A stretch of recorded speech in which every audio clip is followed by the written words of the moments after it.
샬롬! 네, 오늘은 저희 어머니 교회에 제 여동생과 이모와 제 남동생까지 5명이서 가서 어머니 교회에서 예배드리고 또 목사님과 장로님과 같이 식사하고 또 여기 또 엄마 집에 다시 와서 2시간, 3시간 가까이 교제하고 기도로 마치고 가기 전에도 모여서 같이 기도하고 가고 그러면서 제가 정말 영국에서 참 외롭게 내가 어떻게 거기서 20년 동안 어떻게 살았는지 돌아보면 아찔한 것 같아요. 하나님의 은혜와 성령의 동행하심이 아니었더라면 외로운 해외 생활이었고 교회가 성경 공부를 통해서 교회가 세워지기까지 또 좋은 교회로 주님이 인도하셔서 성경 그룹을 이끌기까지 그 노정들이 참으로 외로웠지만 주님께서 우리를 고아로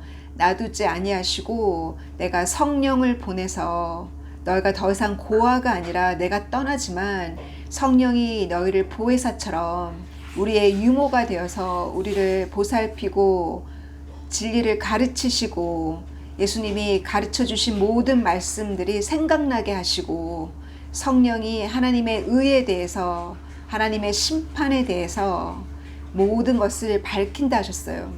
그래서 그렇게 지금 주님께서 여러분을 고통 가운데 외로움 가운데 두셨다면 주님이 더 깊은 곳으로 주님과 더 깊은 그 진리의 깊은 깨달음의 세계로 여러분을 인도하시기 위해서 그 고독에 나오시고 주님이 부르시는 주님의 그 이끄시는 그 음성을 예수님의 음성을 듣고 위로받으면서 사람의 위로도 크지만 정말 주님의 자녀, 주님의 가족, 정말 누가 나의 진정한 형제 자매라고 하신 것처럼 정말 주님의 형제 자매 진짜 가족은 주님의 자녀 아니겠어요? 그러니까 주님의 자녀가 우리 가족이면 그것이 진짜 우리에게 주는 주님의 위로요, 힘이고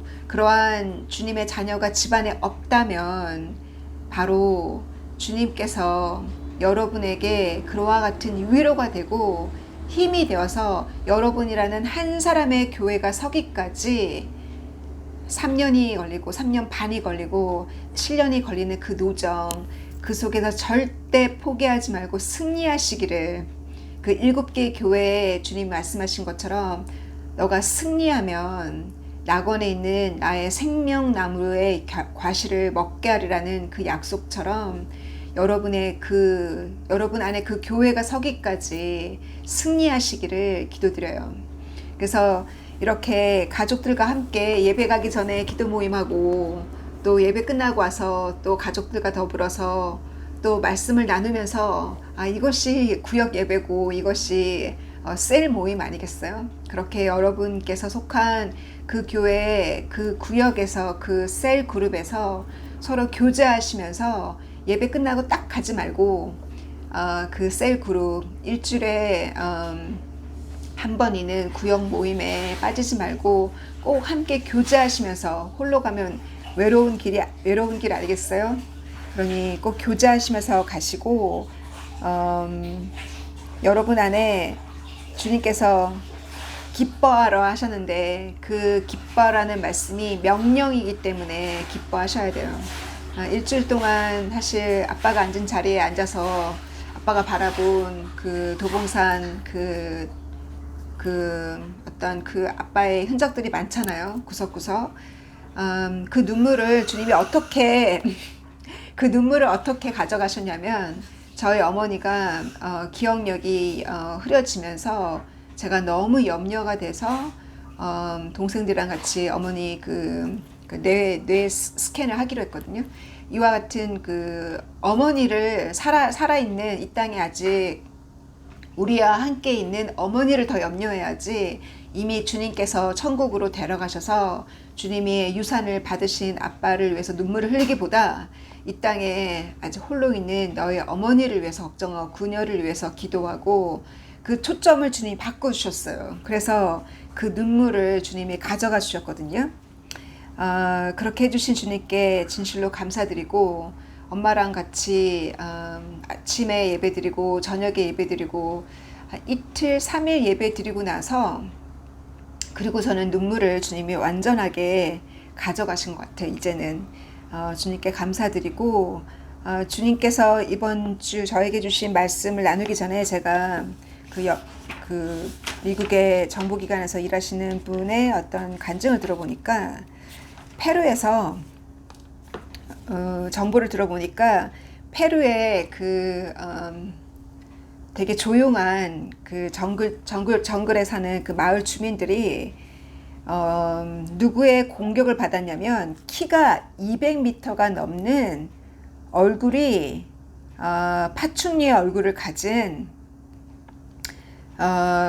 그러한 그 동물같이 생긴, 근데 두 발로 서 있는, 그러면 에얼리언이 아닌가 싶은데, 키가 200m 에얼리언이라면 결국은 제가 얘기하는 그 에얼리언은 타락한 천사를 얘기해요. 아담과 하와를 꼬였던 과거의 그 옛뱀이라고도 하고 사단과 마귀라고도 하고, 또 노아 당시에 사람들의 아름다움을 보고, 딸들의 아름다움을 보고 하늘의 아들들이 자기가 원하는 대로 결혼을 했다고 하는 그 타락한 천사, 그 타락한 천사의 그 모습을 본 것이 아닌가 싶어요. 이 기록에 보면은 그 마을에 공격이 들어와서 이미 한 여성분이 공격을 당하고, 그들이 설명하기를 키가 213cm나 되고 얼굴이 동물 같은, 파충류 같은 얼굴이라고 제가 들었고, 또 그들은 땅에서 걷는 것이 아니라 땅에서 한 1m 정도 이렇게 붕 떠서 있는 것을 보았다고 이렇게 기록이 되어 있어요. 그리고 또 어떤 정보를 들었냐면, 나사에서 왜 우주를 연구하는 나사 팀이 바닷속을 연구하냐면, 그들은 이 비밀을 알기 때문에 그래요.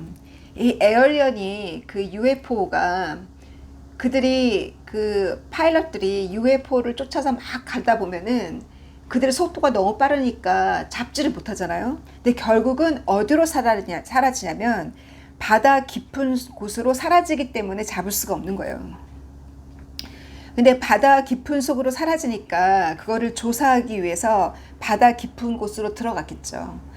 들어간 많은 그 나사의 직원들이 바닷속을 들어가서 그곳을 조사하다가 많은 사람들이 이미 심장마비로 죽었다는 이 정보를 들었거든요. 왜 그들이 심장마비로 죽었냐면, 그들이 본 그 생물체가 요한계시록에 나와 있는 그 괴물 같은 7개 머리를 가진, 마치 크로코다일 같이 생긴 그 파충류의 그 괴물을 보았기 때문에, 그것을 본 자들이 보고를 했고, 그것을 보고 심장마비로 죽은 자들이 있다고. 그래서 더 이상 이것을 연구하는 팀들을 바다 깊은 곳으로 보내지 못하고 있다고 들었어요. 왜냐면 이 생명을 잃는 일이 생기기 때문에 그렇게 하지, 그 조사를 지금 멈춘 상태라고 제가 들었거든요. 이러한 광고가 나올 때마다 에얼리언에 대해서, 또 이러와 같은 그 비행물체가 바다 깊은 곳으로 사라지는 그 비행물체에 대한 그 모든 것이 더 이상 숨겨놓지 않고 이 모든 것들을 발표하고, 에얼리언에 대한 정보가 페루에서 본 것처럼 이와 같은 내용이 나오면 나올수록 하나님의 심판할 때는 아주 가까워요. 왜냐하면 예수님께서 뭐라고 하셨냐면, 내가 오는 그때는 마치 노아의 때와 같다 그랬어요. 그 노아의 때와 같다는 것은 여러 가지 많은 노아의 때를 볼 때 어느 누구도 알지 못하는 갑작스러운 하나님의 심판의 때를 얘기하기도 하고, 또 두 번째는 노아 때처럼 사람들이 먹고 마시고 장가들고 시집가면서 예수님을 기다리는 자가 많이 없다는 거예요. 그래서 예수님께서 내가 올 때 과연 믿음을 가진 자가 과연 있겠냐 하신 것처럼, 하나님의 자녀가 크리스찬들은 많을지라도 주님의 눈에 들어오는, 주님이 천국으로 데려가고 싶은 거룩한 자 과연 몇 명이나 있겠냐, 그 믿음 있는 자가 몇 명이나 있겠냐 하신 말씀처럼 그때가 바로 노아 때와 같다는 거예요. 그 노아 때, 노아의 그 선조 아담의 후손들이 노아 때까지 그 모든 에녹의 책에서부터 시작해서 그 모든 말씀들이 남아졌음에도 불구하고 노아 당시에 하나님이 노아에게 120년을 주었잖아요. 노아와 노아 할아버지가 120년 동안 복음을 전해도 회개하고 돌아오는 자가 없었어요. 그러니 그때나 지금이나 의인이 없고 진리를 사모하는 자가 정말 진실로, 예수님께서 말씀하기를 누가 나를 사랑하는 자냐, 나의 계명을 지키는 자가 나를 사랑하는 자라 했어요. 나를 사랑한다면 내 아버지의 사랑을 받는다고 하셨거든요, 예수님께서. 그래서 정말 누가 예배는 지킬지라도 11조는 낼지라도 과연 날마다 주의 말씀을 묵상하고 주의 계명을 사랑하고 주의 계명대로 사는 자가 과연 몇 명이나 있는가. 이 시대에도 주님이 그것을, 그날을 2000년 후에 있을 일을 말씀하시면서 과연 믿음 있는 자가 몇 명이 있겠냐 하신 것처럼 바로 우리가 그와 같은 노아의 때와 같은 시대에 살고 있다는 거예요. 악한 시대에. 또한 노아의 때처럼 어떤 일이 있다? 하늘의 아들들이 사람의 딸들의 아름다움을 보고 결혼했다고 한 것처럼 바로 그 타락한 천사들이 어디 있겠어요?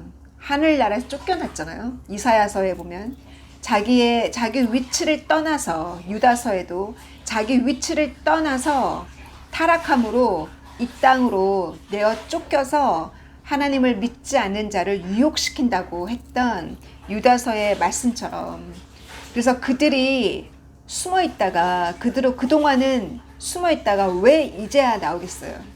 하나님이 그들에게 허락해 주니까, 하나님이 그들의 때를 주기 때문에 그들이 겉으로 드러나는 거거든요. 왜냐, 대환란 때 무저갱의 열쇠를 주어서 천사가 무저갱에게 문을 열어서 그 무저갱 안에 있는 영들이 나온다 그랬잖아요. 사단과 마귀와 귀신들, 이 세상을 파괴시키는 파괴의 영들이 나온다 그랬잖아요. 그래서 이와 같은 뉴스를 볼 때마다 하나님의 심판의 때가 아주 가까웠음을 알게 돼요. 영적인 세계를 보면 정말 사단이 막으면 막을수록 거기에 하나님의 커다란 뜻이 있기 때문에 사단이 더 막거든요. 사단이 막는 일이 생긴다면 그거는 뭔가 거기에 커다란 하나님의 계획이 있기 때문에 그래요.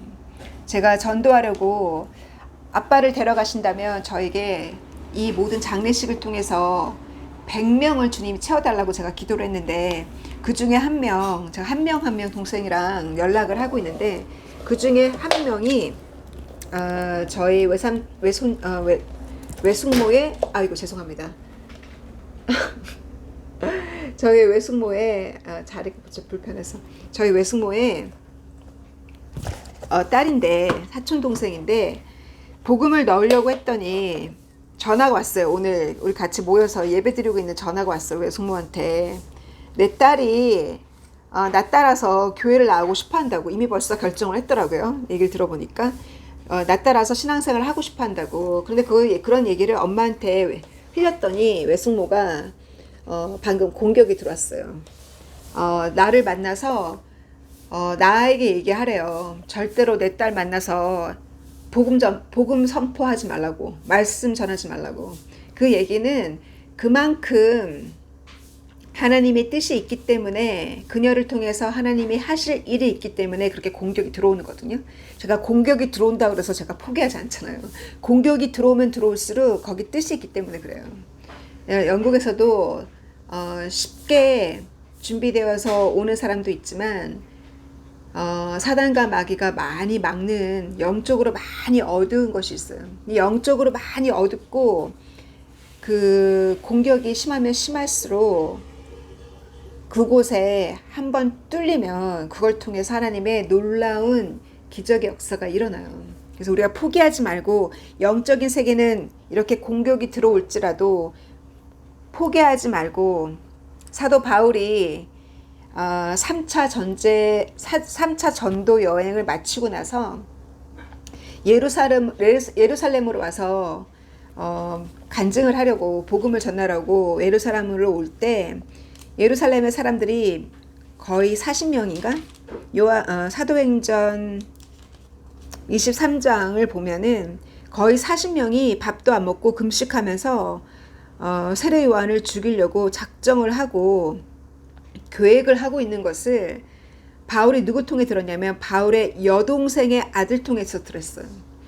이 기절만 보더라도 바울이 자기만 결단하고 돌아선 것이 아니라 가족이 다 왔잖아요. 바울의 여동생의 아들이면 조카까지 바울의 이 사역에 동참한 거잖아요. 이것을 보더라도 한 사람이 주 앞에 돌아오면 가족이 다 조카까지 자기 가족, 자기의 여동생, 남동생, 오빠, 자기 위에 언니 그리고 조카까지도 복음 앞에 다 돌아온다는 거예요.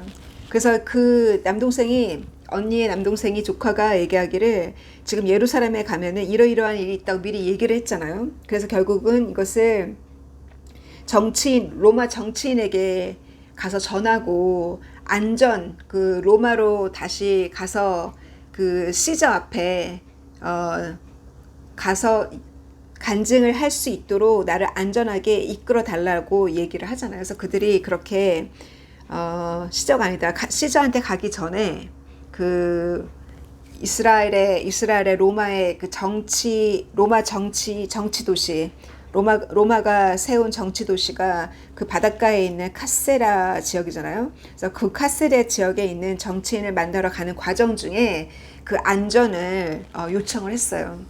이러하듯이 그곳에 가서 복음을 전하는 것이 뜻이었기 때문에 유대인들이 목숨을 걸고 금식을 하고 40일 동안 40명이 결단하고 바울을 죽이려고 한 것처럼 뜻이 있는 곳에 사단이 더 막는다는 거. 그 바울의 전도 여행을 보면은 주님께서 직접 음성으로 바울에게 말씀하셨어요. 23장에 보면은 용기를 내라고. 너가 예루살렘에서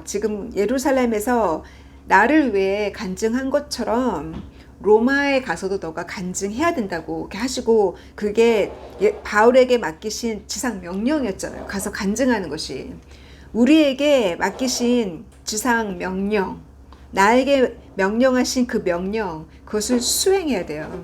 그 명령이니까. 주님과의 관계성, 사랑의 관계성도 있고, 주님과의 관계성은 명령하셨고, 우리는 순종하는 거잖아요. 나의 계명을 지키는 자가, 내가 명령한 것을 행하는 자가 나를 사랑하는 자라고 주님이 말씀하신 것처럼.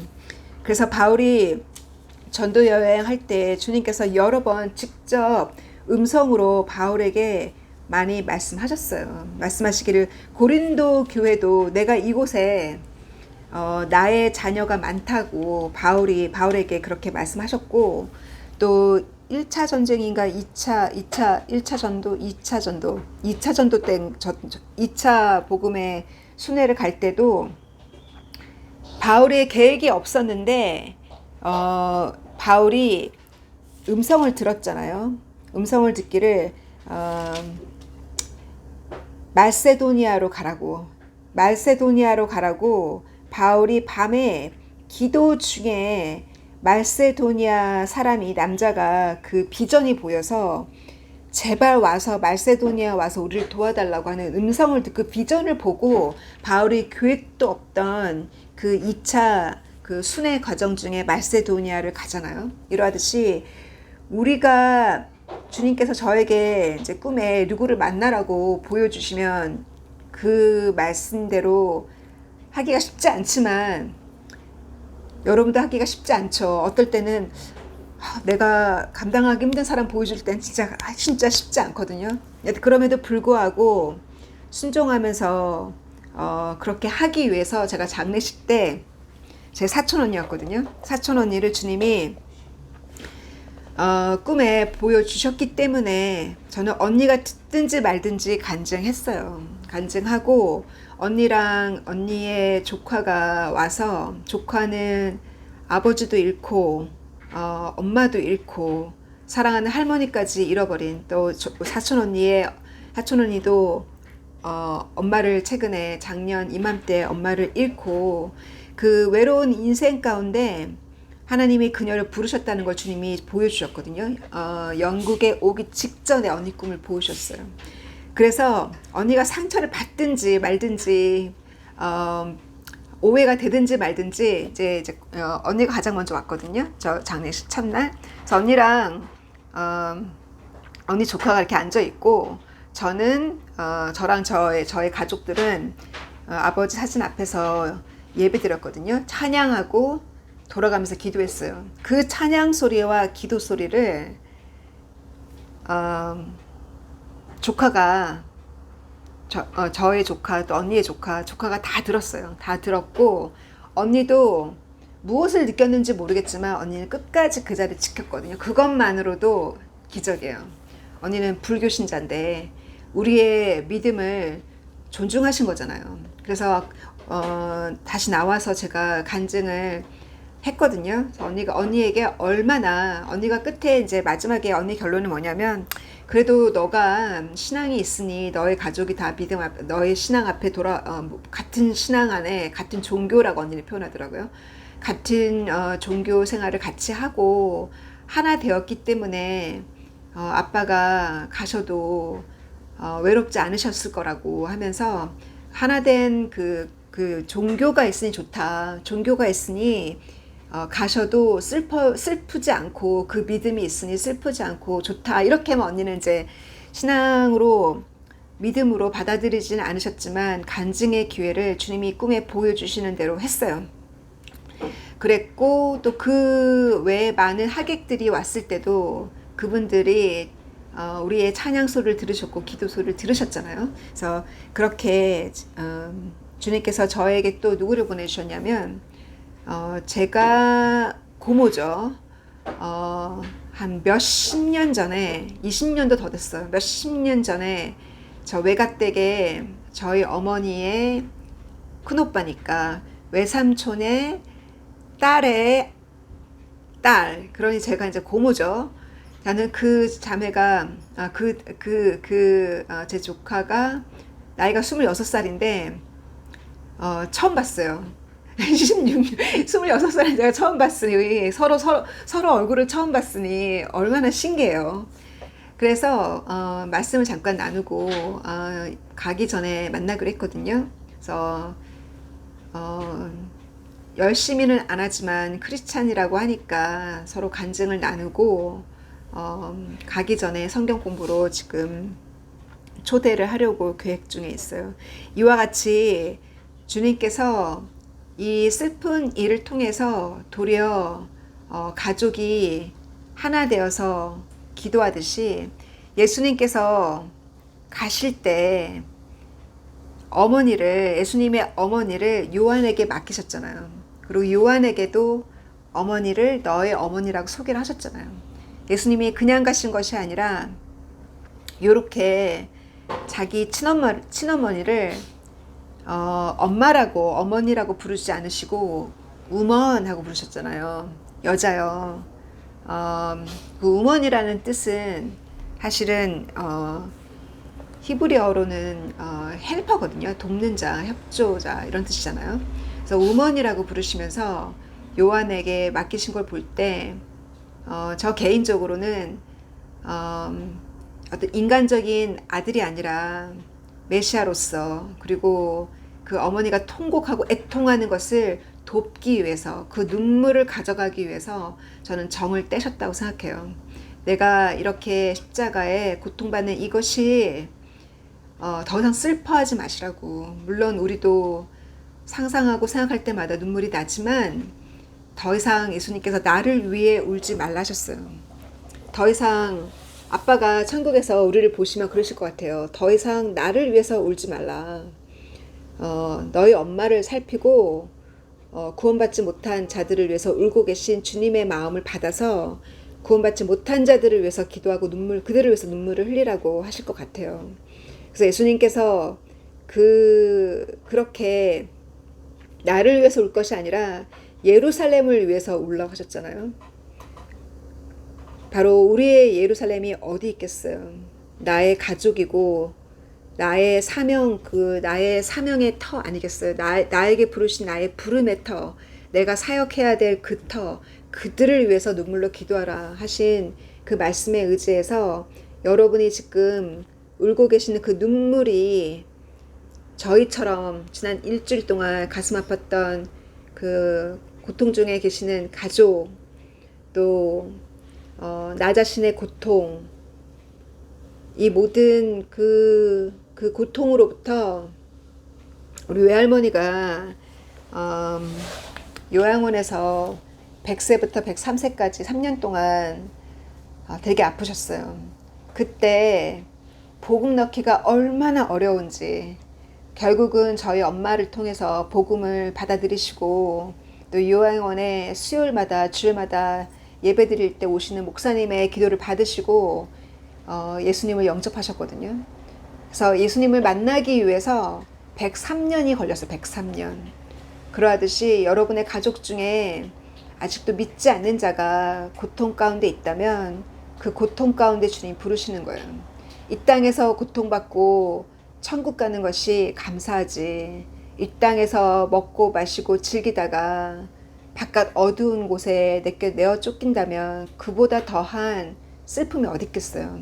그래서 복음을 전할 때 공격이 오면 올수록 더 뜻이 있다는 것을 보시고 절대 포기하지 마시고 겉으로는 한 걸음 물러서는 것 같지만 저희 엄마가 전도를 잘 하실 것 같아요. 저한테 뭐라 하냐면 다시 연락해라. 다시 연락해서 너를 만나러 간다고 얘기하지 말고 몰래 만나고 너를 만나서 성경 공부를 해도 절대 엄마한테 얘기하지 말고 숨어 살아. 숨어서 복음 전하고 숨어서 말씀 전하고 교회도 몰래 다니라고 그렇게 작전을 짜셨거든요. 그러하듯이 이렇게 복음과 함께 살면 슬픔도 빨리 사라지고 주님이 우리에게 복음과 함께 기쁨을 주세요. 이렇게 마지막에 주님이 우리에게 보여주신 이 모든 말세의 징조, 사랑이 식고 이스라엘의 무화과 나무에 꽃이 피고 잎사귀가 열리고 또 예수님이 말씀하신 대로 지금 이스라엘의 교회가 핍박을 엄청 받잖아요. 막 이스라엘의 교회가 많은 유대인들이 복음 앞에 들어왔다가 지금 많은 핍박을 받고 있어요. 유대인들로부터 그와 같은 핍박을 받고 있는 예루살렘의 교회를 볼 때 이것이 성경에 주님이 예언하신 그 예언처럼 그 핍박이 바로 증거 아니겠어요? 핍박이 있다는 것은 성령의 역사가 그만큼 크기 때문에 핍박의 역사가 있는 거잖아요. 영적인 전쟁이니까. 그래서 그렇게 많은 징조를 우리에게 지금 주님께서 보여주고 계세요. 그래서 주님께서 그 바울을 선택하시고 주님의 그 일렉션은 누구를 선택하셔서 쓰시는 그 그릇을 선택하셔서 쓰시는 것은 주님의 절대 애정이에요. 그러하듯이 그 절대 애정 가운데 주님이 부르셔서 쓰는 사람, 주님께서 그렇게 부르셔서 영의 세계를 보여주시고 주님이 쓰시는 사람은 졸지 말고 저와 함께 졸지 말고 날마다 아침 하루에 한 번은 함께 기도해야 돼요. 혼자는 절대 힘들어요. 혼자는. 저도 해봐서 알아요.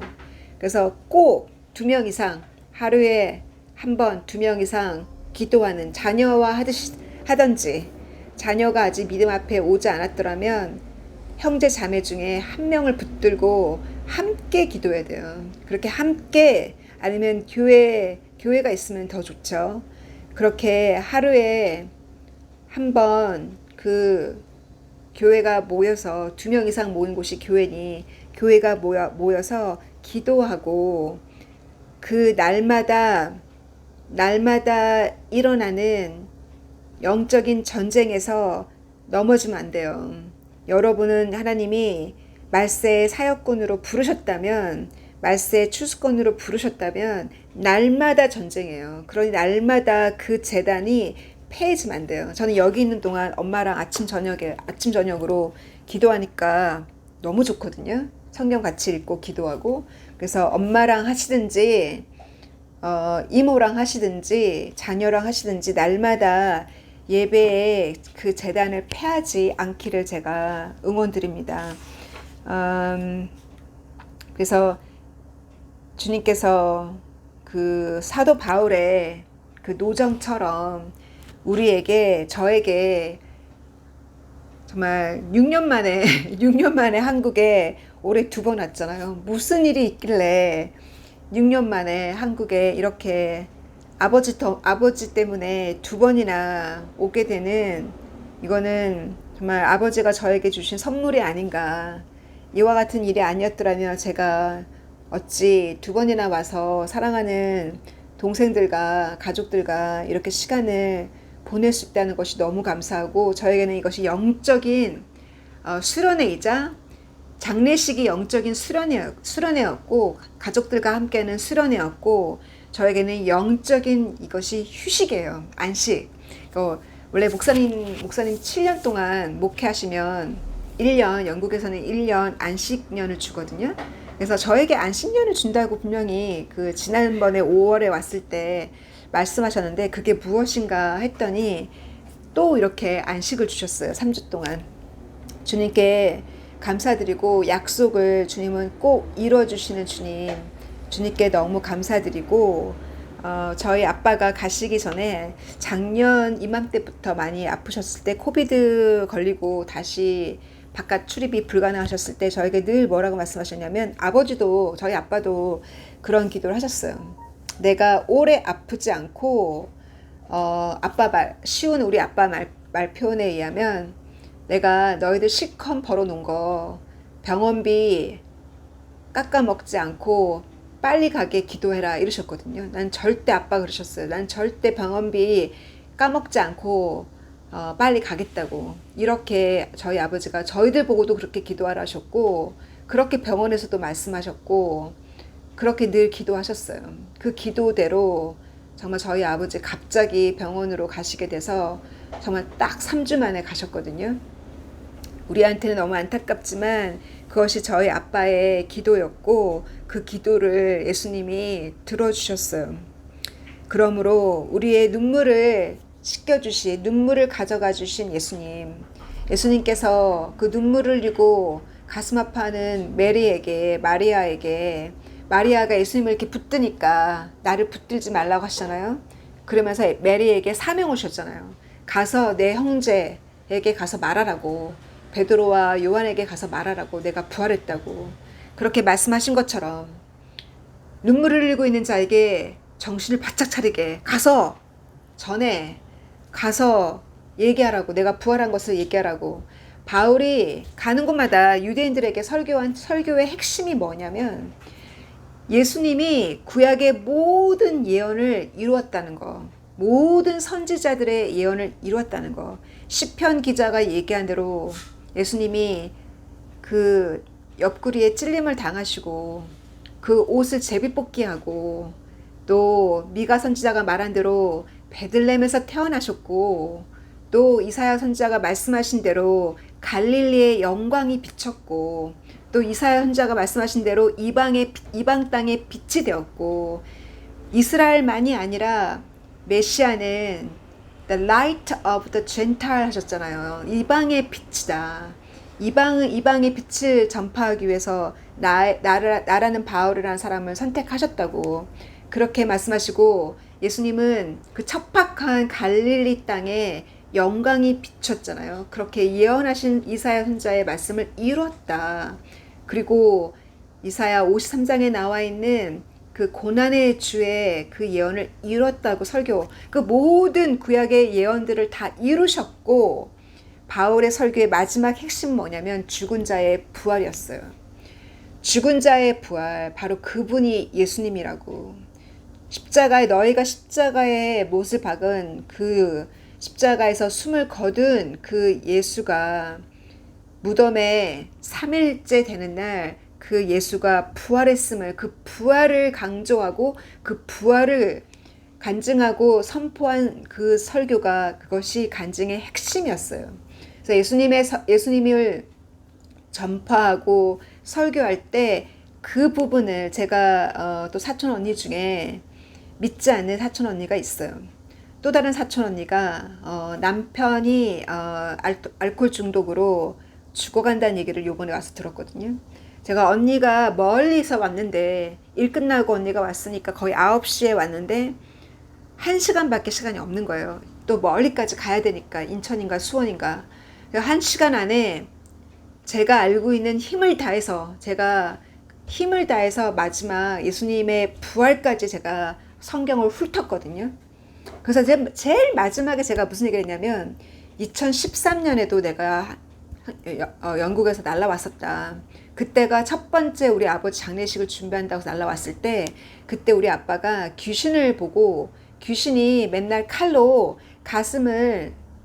아빠 가슴을 맨날 칼로 쑤셔대기 때문에 아빠가 살이 한 10kg 이상 빠지고 곧 죽는다고 했다. 가족들이 아빠가 곧 죽어가고 있다고 했었다. 그때 내가 와서 기도로 예수님의 이름으로 귀신을 몰아내고, 예수님이 시킨 대로 나의 이름으로 기도로 나의 이름으로 귀신과 마귀를 몰아내고 성령으로 세례를 주고 나의 계명을 가르쳐서 순종케 하라. 땅끝까지 나의 증인이 되라는 것이 예수님 우리에게 맡기신 지상 과제잖아요. 그래서 그렇게 기도해서 귀신을 몰아냈더니 아빠한테 끝에 갔어요. 아빠 아멘 하세요. 아빠가 아멘 하셨거든요. 그날 밤부터 귀신 사라졌어요. 그래서 저희 아빠 살아났잖아요. 제가 그 얘기를 했더니 저희 사촌 언니가 뭐라고 얘기하냐면, 그 얘기할 때 그동안 설교 1시간 할 때는 눈에 열심히 안 듣다가 그 마지막 설교할 때 눈이 반짝거리는 거예요. 하는 말이, 내 남편이 밤마다 귀신을 본다고. 그래서 언니 빨리 나를 소개시키라. 내가 가서 기도하면 그 귀신 나간다고. 형부 살려야지 언니. 그렇게 얘기했는데 아직 문자에 대한 답변이 없거든요. 주님께서 언니에게 그분이 저에게 답변을 해서 만날 수 있게 기도를 부탁드려요. 그래서 시간이, 저에게 주어진 시간 얼마 없지만 동생들이 있고 저희 이모가 불을 받았기 때문에 저희 엄마랑 이모랑 전도자가 되어서 이 외숙모네 가족과 이 모든 복음이 들어가지 않는 사촌 언니들에게 복음이 들어가는 역사. 저희 어머니가 1년 동안 아빠를 봉양했다면 이제는 주님을 모시고 복음과 함께 살도록 주님이 기회를 주셨다고 생각해요. 그날과 그 시는 알지 못하니 마지막 그날까지 복음과 함께 살면서 주님이 우리에게 주신 지상 명령, 성령으로 세례를 주고 또 귀신과 마귀를 몰아내고, 대부분의 귀신들이 병을 주잖아요. 귀신들이 병을 주고 또 하나님의 영광을 돌리기 위해서 병을 주고, 또 회개할 바가 있어서 나의 죄 때문에 병이 오고, 또 마지막으로는 천국으로 가야 되기 때문에 이 땅에서의 마지막이기 때문에 또 아픈 거예요. 여러 가지 이유가 있는데 그것을 잘 분별하고 우리가 기도해 주는 저희들이 되어야겠어요. 그래서 예수님께서도 그 십자가 상에서 외로우셨고, 그 마지막 주여 왜 저를 버리셨나이까, 시편 22편을 말씀하시면서 왜 저를 버리셨습니까 하는 그 마지막 그 고백, 얼마나 고독하신 그 고독, 하나님도 나를 버린 것 같은 그 고독 가운데 예수님께서 끝까지 그 고독을 참으셨고, 그 고통을 참으셨기 때문에 우리가 예수님 때문에 이 눈물에서부터 자유로워졌고, 아빠를 잃은 그 눈물로부터 자유로워졌고, 나의 고통으로부터, 예수님을 믿으면 고통을 가져가실 것 같죠? 고통을 가져가시는 것이 아니라 고통을 이길 수 있는 기쁨을 주세요. 고통을 이길 수 있는, 고통으로부터 자유로워지는 기쁨을 주신다는 거예요. 환경이 바뀌는 것이 아니라 환경까지 바뀌는 데는 좀 몇 년 걸려요. 그래서 환경까지 바뀔 때까지 기쁨으로 주님이 주신 지상 명령과 함께 살면서 다시 만나도록 해요. God bless you. See you next week. Bye.